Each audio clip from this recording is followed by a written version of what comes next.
A massive explosion. It's kind of like looking at the face of the devil. It's the start of the worst oil spill in U.S. history. There are two industries down here, drilling for oil and fishing. One of those just killed the other one. Oil giant BP is under fire to get the runaway well under control. This is by far the most challenging event that I've ever been involved in. Do they really know how to stop the leak? Everything we're doing right now has never been done in 5,000 foot of water. Tonight, an exclusive look inside BP's crisis center. We will prevail. We'll get the oil contained and we'll stop the flow. The question is, when?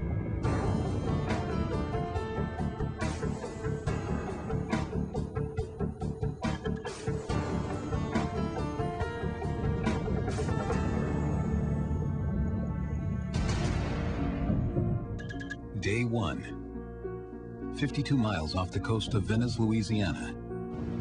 The Deepwater Horizon is in the final stages of shutting down an exploratory well more than 18,000 feet below the surface. It's a find that could yield a staggering 200 million gallons of oil per year. Drilling an oil well is like puncturing a balloon. It unleashes oil and gas under enormous pressure, which must be controlled at all times. When you're dealing with unknown forces and pressures, you've got to be very careful as to how you adjust the control pressures. On this night, everything goes terribly wrong. The hiss of a gas leak pierces the stillness of a Gulf night. University students fishing under the rig are hit with a powerful wave of methane gas. It was like a freight train coming through, and I just hit the gas on the boat and tried to get away from it as quick as we could. We got about 100 yards from it, we stopped, and then we turned around. I saw a blue spark, and then the whole thing just went up in flames.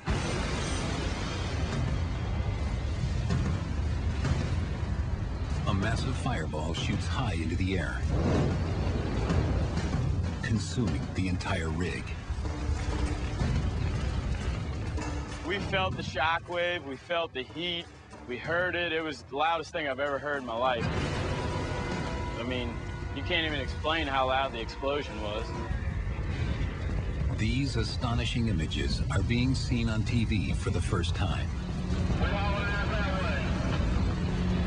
The video is taken by the deckhand of a nearby supply ship that races to the scene to offer help.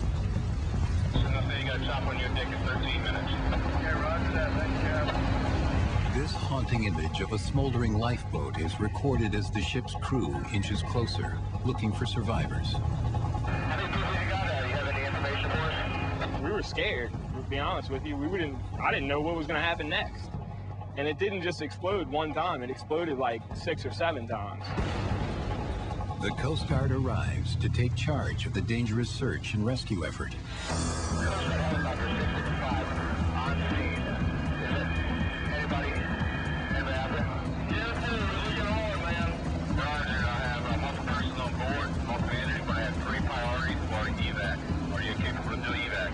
It's about the worst thing you've ever seen.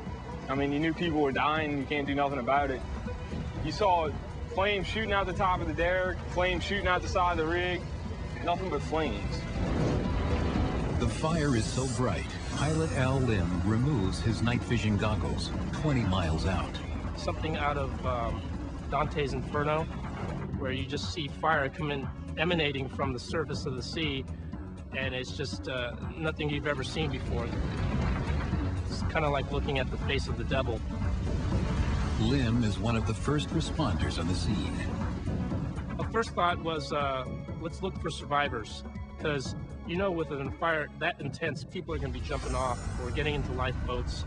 Coast Guard wanted us to just hang around the rig and see if anybody floats by, or we just drifted around with a mile radius, just looking for anybody that we could find. Survivors clear. Nothing else, so you could have moved back left. Come from slowly, come from slowly.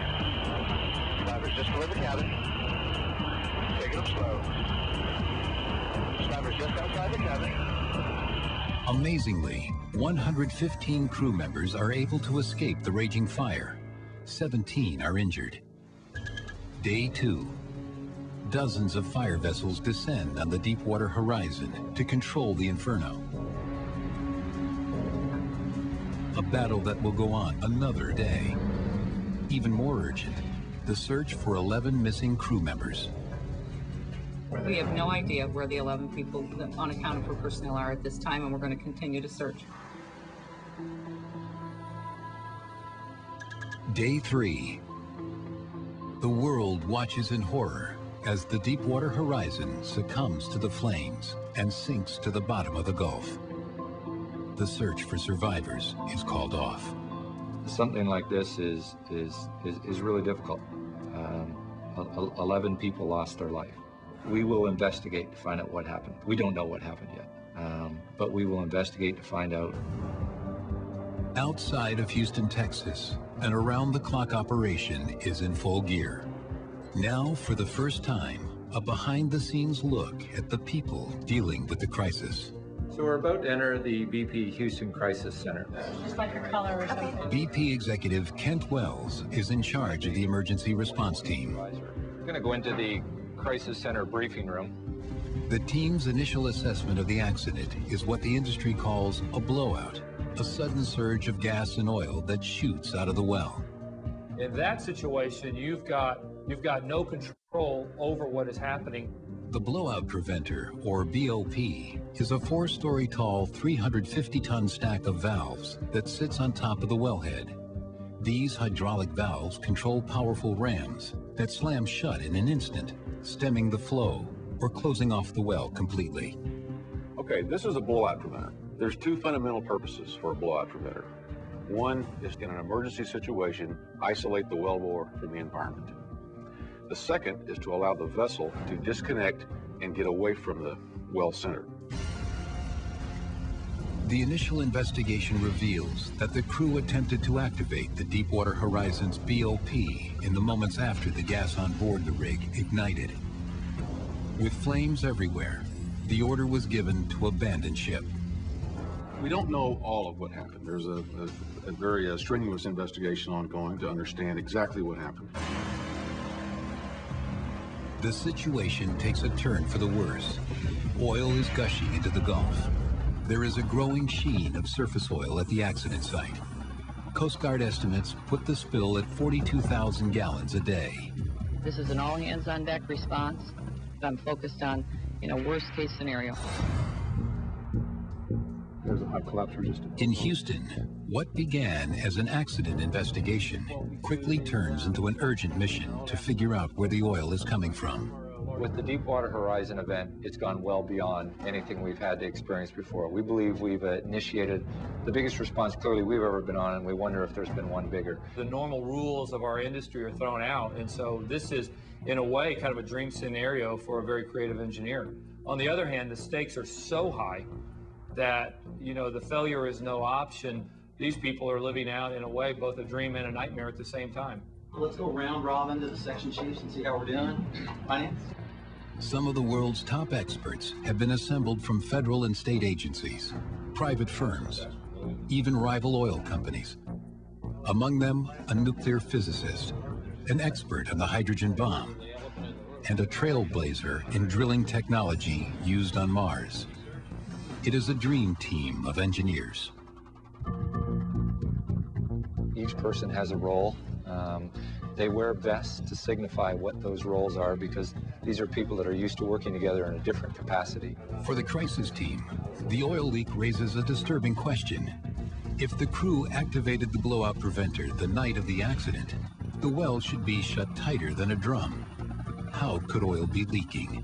We immediately dispatched some remote operated vehicles, or ROVs, mini submarines, to go down and assess what the status was at the BOP. Video from the ROVs on the sea floor confirms their greatest fear. Oil is gushing out of the severed pipeline attached to the BOP. Day 3. Engineers dispatch ROVs to assess the damage to the well. Estimated time of arrival on location 0500 in the morning. Incident Commander Jeff Hola is in charge of keeping the team working. Because every minute that goes by, at least 150 gallons of oil spew into the Gulf. We will prevail. We'll actually, we'll figure out a way. We'll get the oil contained and we'll stop the flow. In the days since the Deepwater Horizon accident, the team has practically lived in these offices, working 12-hour shifts around the clock, grabbing food, trying not to let the tension get to them. Someone needs even just a nap or a quick shower and they don't want to go to the wellness center, they can get in touch with logistics. Each member of the team is working toward the same goal: contain the damage and ultimately stop the flow of oil. And then in source control, we will monitor the wellhead for signs of release. The wellhead and wreckage are 5,000 feet beneath the surface. No light can reach those depths. The pressure is 150 times greater than on land. Impossible for divers.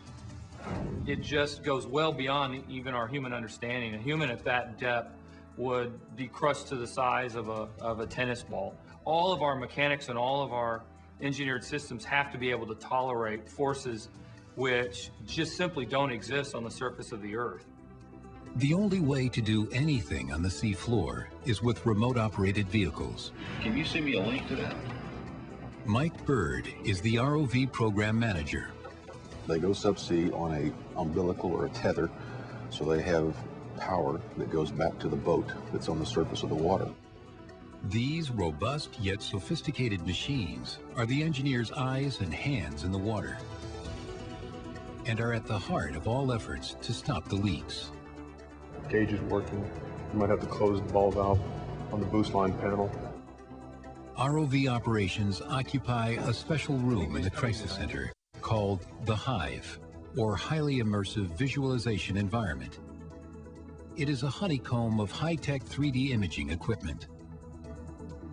They're what we call a work class ROV, that they have the ability via manipulators. They look kind of like big pinchers. Those pinchers enable the ROVs to perform surprisingly delicate tasks during day-to-day oil production. While the orders are given in this control room, the operators are actually on vessels hundreds of miles away, using joysticks to control movements on the seafloor. It is remarkable technology. But in this crisis, the ROVs and their operators are being pushed to the limit. I've been in this business for close to 30 years, and this is by far the most challenging event that I've ever been involved in and probably will be involved in my career. It pulls together everything that you've learned in terms of efficiency, in terms of creativity, everything that you've learned as an engineer in school. The ROV's cameras show oil gushing from a pipe called the riser. It had been connected to the rig, but was severed during the accident and is now sitting on the seabed. The fact that oil is leaking means the BOP is not working. The blowout preventer is inserted in the pipe system right there at the wellhead, so that as high pressures build up and rattle through the system, that they can kind of modulate them down and control them. And so it's a fairly complex piece of technology, particularly one that's got to operate in this kind of an extreme environment. But all of its safety systems failed, including the shear ram, 2 razor-sharp metal plates designed to cut off the drill pipe and then slam shut in a tight seal to prevent any leaks. The engineers believe their best and quickest chance to stop the leak is getting the BOP to work, but it has no power. During the incident, the lines that run to the surface were cut that actually control the brain. So there's a hydraulic line and then there's an electrical line. So both were severed, rendering both brains, there's one on each side of the BOP, dead.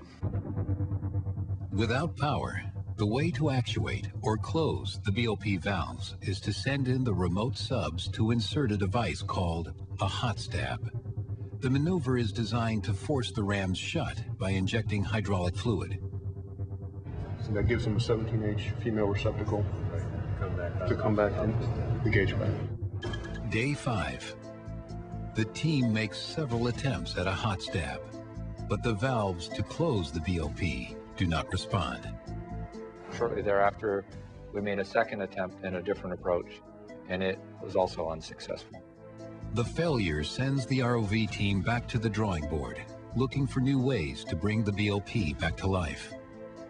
We're having to do a lot of things on the fly, a lot of things we're doing for the first time. And I guess that's one of the more challenging issues, is that we're designing tools and equipment that don't exist. Day 7. There is growing concern that the oil will threaten the heart of one of America's most important coastal ecosystems. Scott Keller's job is to protect a region often called the breadbasket of the sea. Believe it or not, 80 to 90% of the oysters that go nationwide are taken out of St. Bernard Parish. Keller is inspecting the marshlands that lie inland from the Gulf, watching for any evidence of oil descending on this fragile ecosystem. You can see out this way it's open water, and that's where they're suspecting that anticipating the oil was going to come in through this way because of the tidal current. In a proactive move, local officials and volunteers lay down thousands of feet of containment boom near the marshlands. These floating barriers corral the oil on the surface for collection and removal, but it's not an ideal solution. Even if you lay the containment booms out, it's not going to stop if it's got a little bit of a chop because of the wind or current. Some of it's still going to get through, so you're not going to do 100% of it, but it's better than nothing. As Keller patrols the coast, the U.S. Coast Guard escalates the response at the scene. 20 additional vessels arrive. Hundreds more are on their way. The spill has mushroomed to 600 square miles. The DD3 is preparing for drilling. They should be drilling out this evening, getting the leak off. Back at the crisis center, engineers realize the problem may be even bigger than their worst fears.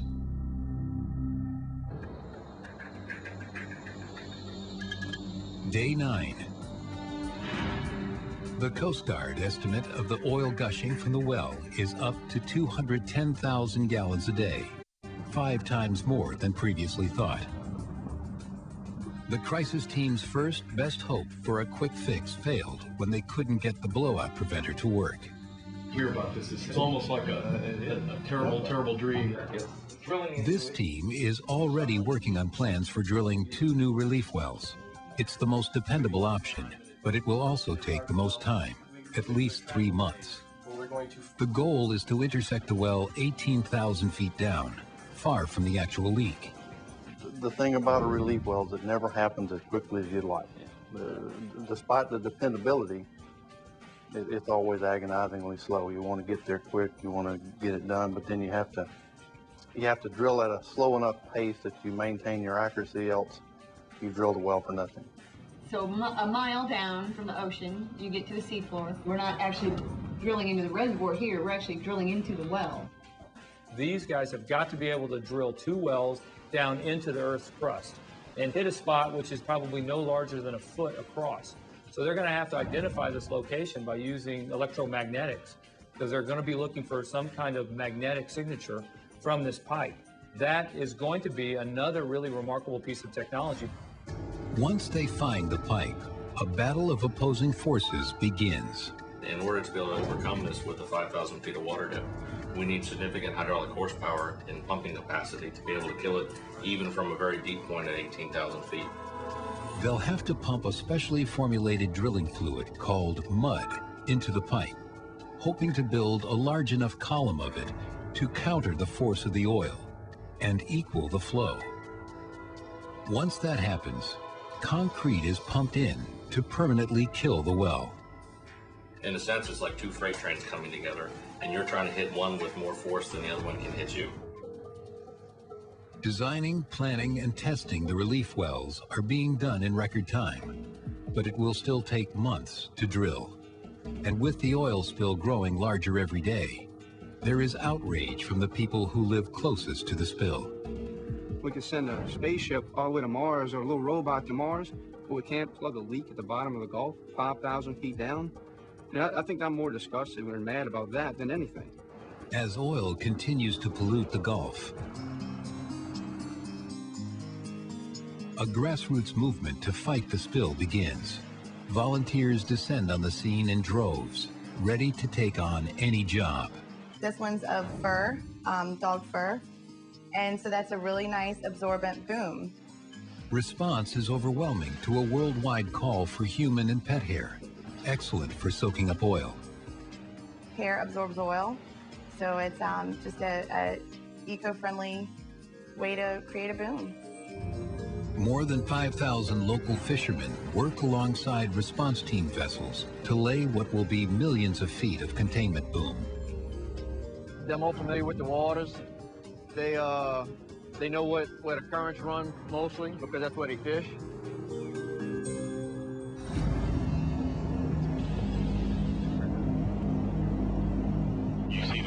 Overhead, Coast Guard planes spray vast stretches of surface oil with dispersant, chemicals that break up the thick oil into droplets, like dish detergent on grease. In the past, we've only really used dispersants in localized situations and not in very deep water situations. We've never had a spill like this at the kind of depth that BP was drilling at it. Day 11. The crisis team launches a plan to keep the oil from reaching the surface.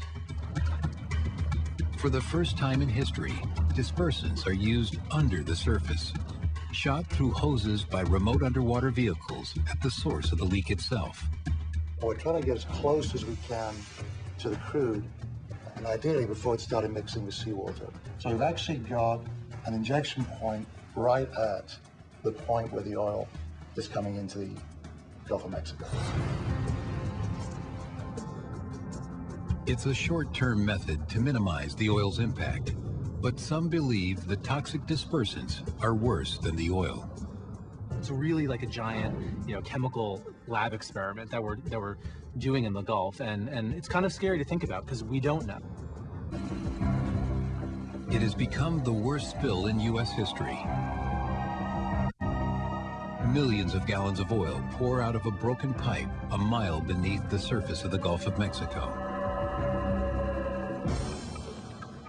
The leak has created a massive and unpredictable slick, threatening hundreds of miles of coastline.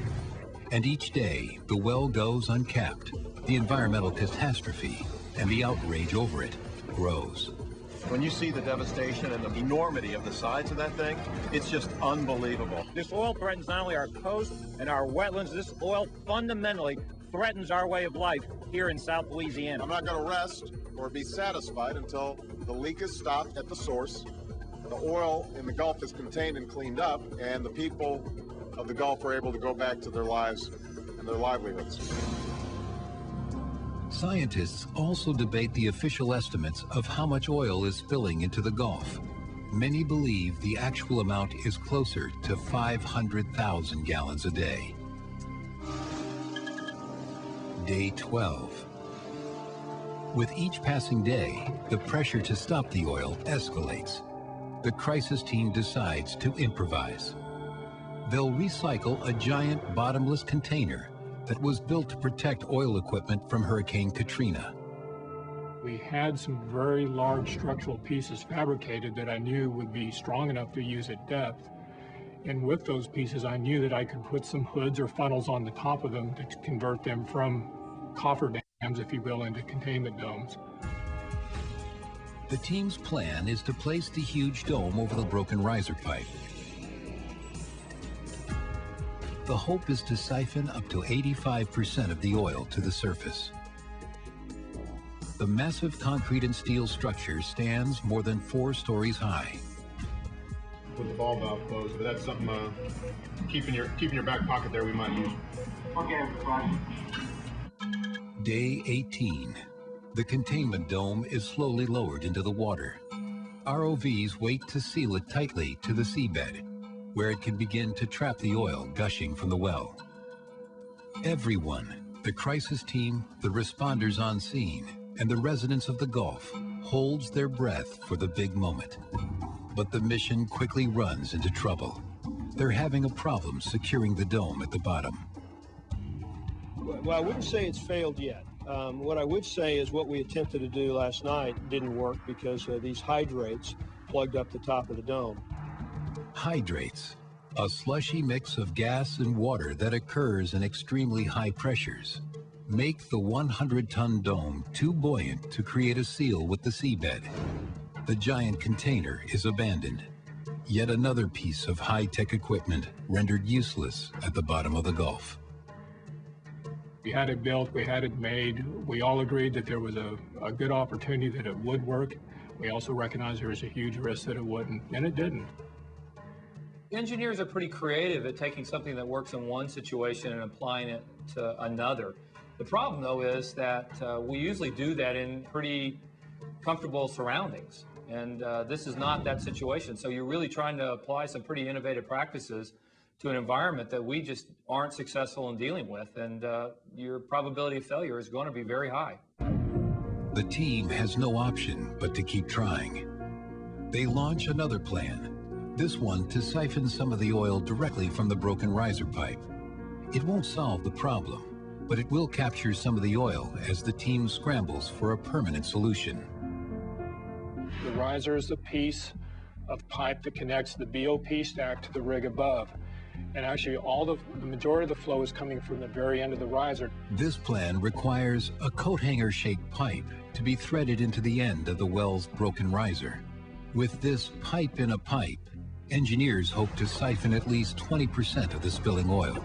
By inserting this riser insertion tool into the riser, it's siphoning the oil and gas out of the riser, up this piece of drill pipe where it's processed on the Enterprise. The gas is flared and the oil will be transported ashore. But at a mile below the surface, nothing is easy.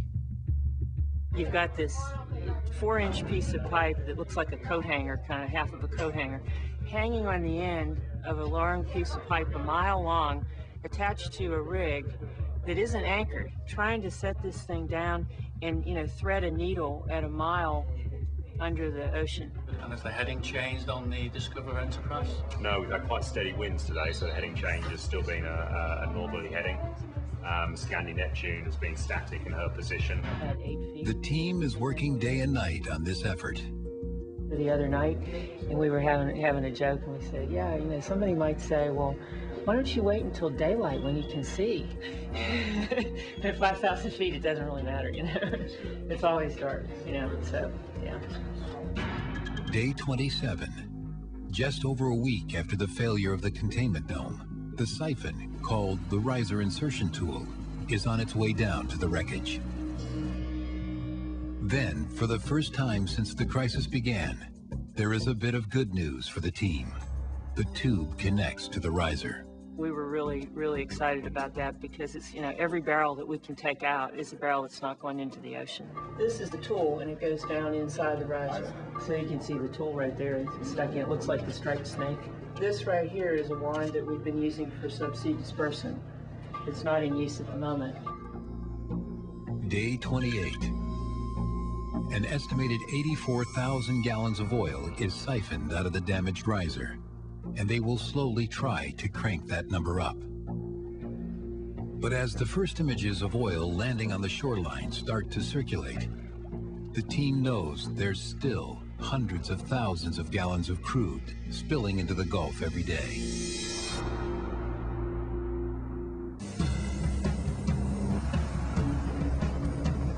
At the disaster site, the numbers are staggering. Nearly a month after the Deepwater Horizon oil rig exploded and sank, 750 vessels and 17,000 people assist in the response. Day 30. Scientists confirm one of their greatest fears. An edge of the oil spill has been swept into the loop current. The loop current is a big underwater current. It actually is part of our global circulation system. It helps control the climate on the planet. This fast-moving highway of water swings around the bottom of Florida and then heads out into the Atlantic. Any oil that catches a ride in the loop current could wash up on the coastlines of the eastern seaboard. We may end up running around trying to clean up oil in Florida or in North Carolina, in addition to dealing with the marshes in Louisiana. That's how big the loop current is. Inside the crisis center, The ominous news adds to the urgency of the mission. In here, you'll see we have up to about 50 people on a 24-hour basis, and they're solely focused on what is it we need to do to shut this well off. Engineers ready an aggressive plan to stop the leaks once and for all. Top kill. They'll try to push the oil down in the well with heavy drilling fluid.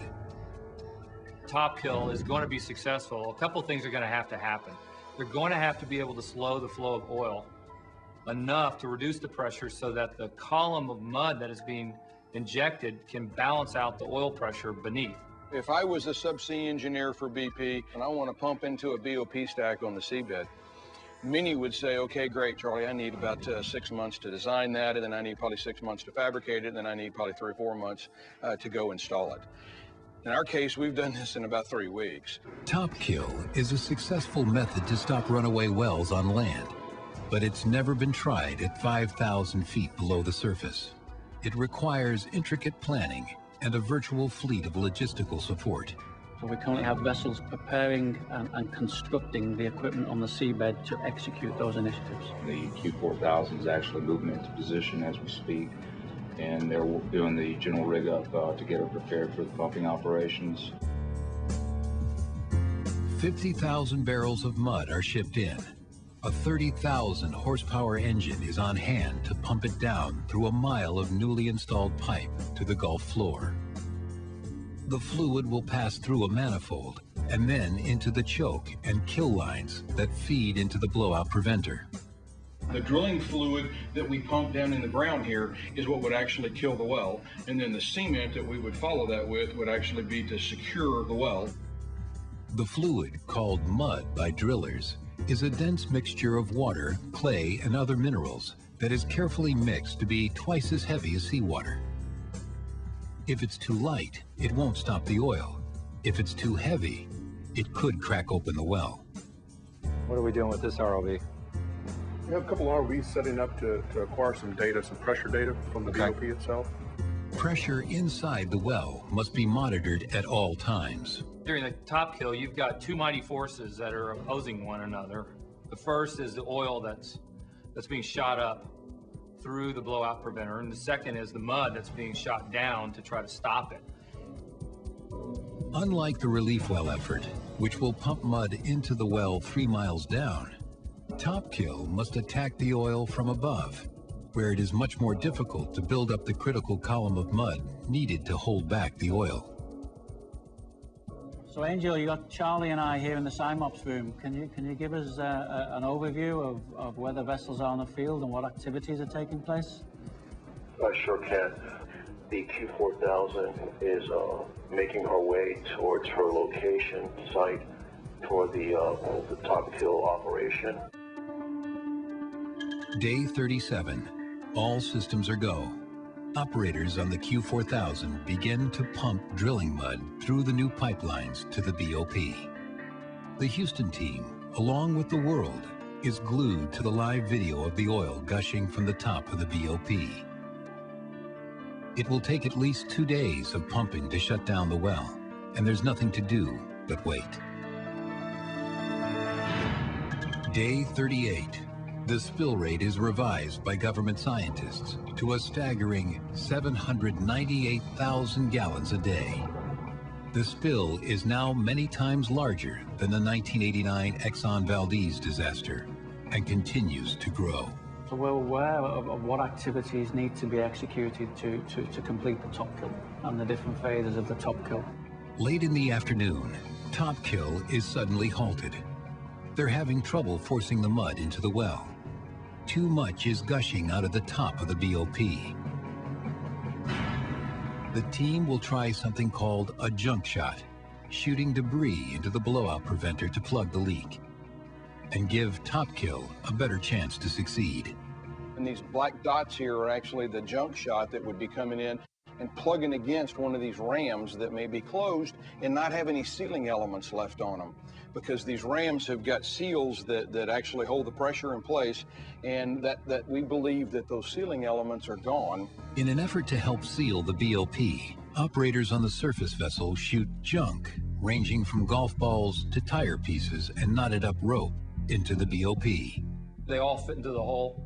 They're readily available. You want various different shapes and sizes so that you really get a lot of interaction between the junk that might kind of grab a hold of itself and lock together. Over the next 2 days, 3 junk shots are attempted in support of the top kill operation. They all fail.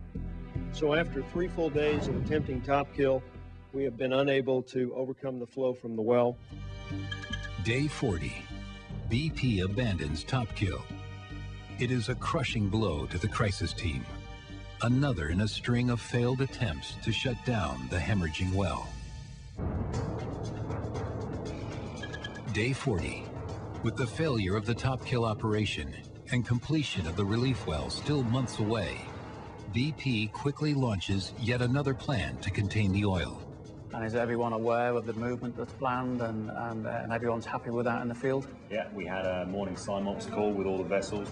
It's called the Lower Marine Riser Package Cap, or LMRP, a much smaller version of the containment dome that didn't work because of the hydrate icing problem. This time, the team believes that won't be an issue.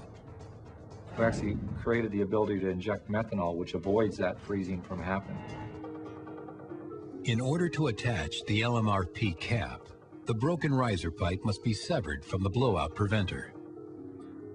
ROVs brace the pipe with tethers attached to a ship.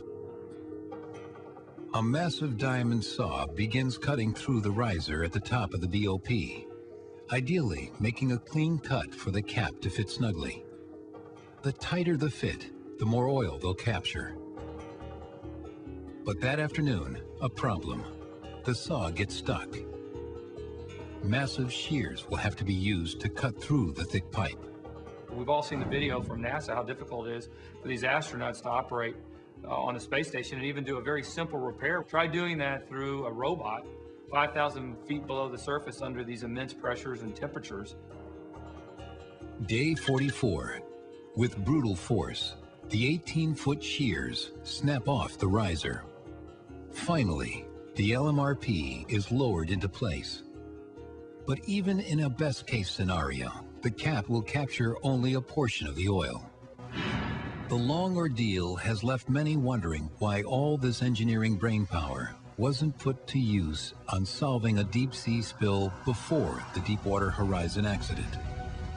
And the technology exceeds the capabilities of the contingency plans that are in place, then you end up with the perfect storm, which we have today. We've got to find a way to look for energy sources that don't put us at this kind of risk in the future. And the good news is that there's lots of fantastic ideas that are out there. But in the Gulf, it's too late. An environmental disaster is already underway. Oil has washed ashore along a 150-mile swath of coastline. Only a fraction of what is yet to come, scientists say. The oil will hit the Gulf Coast in large masses. We can't tell when it's going to happen, but it's out there. And an even bigger threat looms: hurricane season. A severe storm could wash oil across vast stretches of the Gulf. Hurricanes are bad enough by themselves in the Gulf. This oil spill's horrible.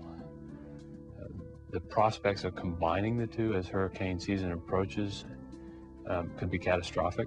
The spill is causing damage in a multitude of ways. Oil in the water acts as food for bacterial microbes that are reproducing in huge numbers, overwhelming other marine life. They're sucking all of the oxygen out of the water in certain areas, and they're creating what's called dead zones.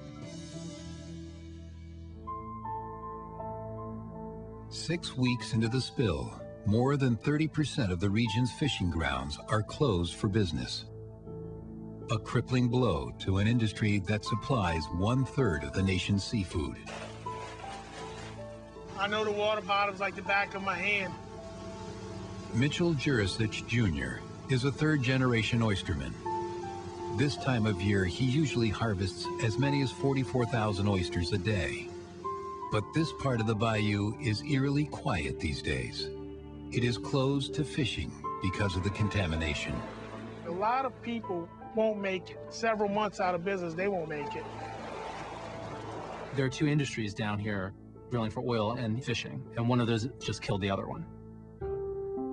Satellite imagery shows an oil slick covering more than 88,000 square miles on the surface. What lies beneath is just as ominous. Droplets of oil and chemical dispersant are suspended in the water. Researchers have found one plume that is 20 miles long and a mile deep. Under the plume are among some of the most ancient, sensitive, and least known marine ecosystems in the world. And then the real joker in the deck is the use of dispersants. Adding dispersants to oil makes a toxic soup that no one really understands. The most visible damage so far has been along the coast, where dead animals have become symbols of an environmental tragedy that is only just beginning. The total threat to the otherwise vibrant marine and coastal ecosystems is grave and will continue to be grave for a very long time. America hasn't seen an environmental disaster like this, and our grandchildren will remember and rue this day.